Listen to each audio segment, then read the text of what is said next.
Okay. Welcome to Thriving in Higher Education. My name is Dr. A. Yvette Myrick, but please call me Yvette. My name is Dr. Estelle Young, but please call me Estelle. Okay. And today we're going to talk about tips on the self-taught pathways. So in our book, we have the chapter 6, and that's on careers in higher education, and it talks about the self-taught pathways. So we're going to share just a couple of tips. The tips we're going to refer to start on page 132 and go to page 133, and those are 5 tips on self-taught pathways to meaningful careers. So if you want a little bit more information, please feel free to check it out in our books. But today we're just going to share one or two of our favorite tips. So Estelle, you want to talk about your favorite tip? Yeah, so the basic notion is that in higher education, I think almost more than most other institutions, you can advance and gain jobs not because of what your formal credential is or your prior well, mainly your formal credentials, but you can gain the experience on the job, whether by taking on a project or doing something else that allows you essentially to teach yourself that skill. So the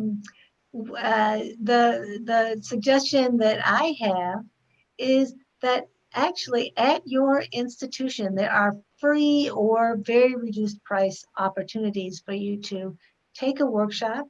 Generally, the CETL, Center for Teaching and Learning, or other offices within the university will offer free training opportunities for staff and faculty.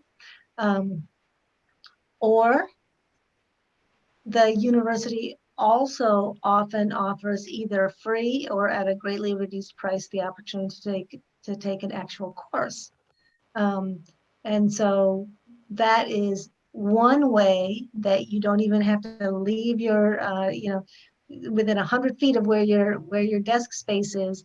You can get access to free or very low cost training. And I think it's a great tip to have, especially when you had mentioned about the resource teaching and learning. Sometimes those are departments at colleges, and so many colleges have teaching and learning departments. I know the college where we used to work at had a teaching and learning department, and those are great resources to have. So if you get a chance to use those resources at your college, I think that's a great idea.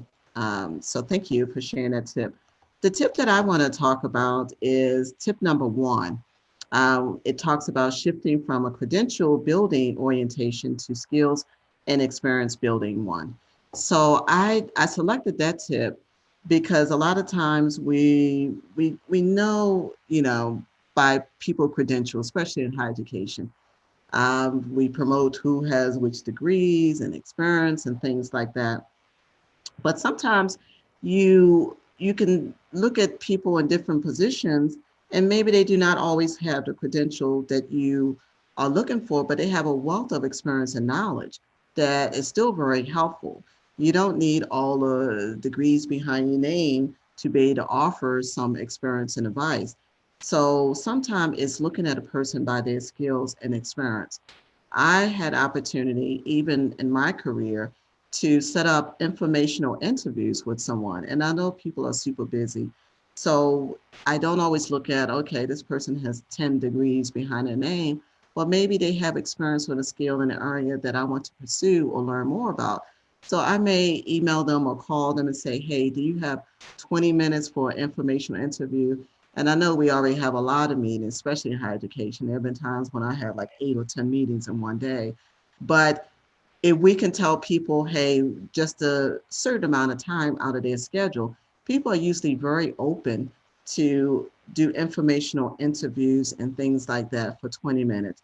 Now, if you tell somebody I need a whole hour, that may be a stretch out of their schedule, but maybe, 15, 20 minutes to um, have informational interview, and you never know what that can lead to down the road. So I would probably, yeah, the credentials are fine. We need all that. That's why in higher education, we go get all these degrees and certifications and things like that. But it's also that experience and that wealth of knowledge is so important. And in our book, we have some online trainings that you can take advantage of. So if you want to go to the book and look at some of the free online resources that we also offer, that's great as well. So these are just a couple of tips that we want to share with you about self-taught pathways. So hopefully you get a chance to enjoy them and follow up with some of the other tips that we have in the book.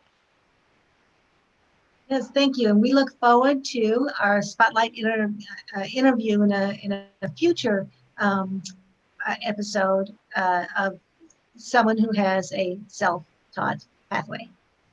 Okay. So thank you again, and I believe in you. I believe in you.